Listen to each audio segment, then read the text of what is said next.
বন্ধুরা, তোমাদের সবাইকে আমার শুভ সকাল। আশা করি তোমরা সবাই ভালো আছো, সুস্থ আছো। আমিও খুব ভালো আছি, তোমাদের ভালোবাসা করি।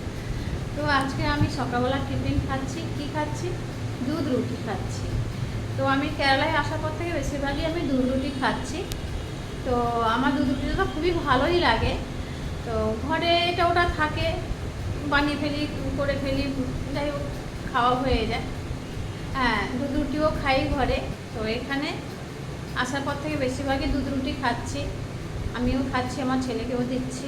কারণ আমি থাকলে যাই হোক খাচ্ছে, আমি না থাকলে না ও একা একা একা তো রান্না করবে কখন, ও নিজের ফ্রেশ হবে কখন, টাইম পায় না। তো যাই হোক আমি এখানে আসার পর থেকে ছেলেকে একটু দুধ রুটি দুধ খাওয়াচ্ছি। নিজের একা হাতে না করে খেতে খাওয়ার মতন সময় থাকে না। তো বন্ধুরা, তোমাদেরকে দেখাচ্ছি আমি দুধ রুটি খাচ্ছি। তো এই দেখো বন্ধুরা, এই যে দেখতে পাচ্ছ দুধ রুটি খাচ্ছি। তো বন্ধুরা ঠিক আছে, আমি এখন খাই। তোমাদের যদি কারো খাওয়া না হয়ে থাকে তো খেয়ে নাও বন্ধুরা। আর আমি এখন খাচ্ছি। টাটা, সবাই ভালো থাকবে, সুস্থ থাকবে।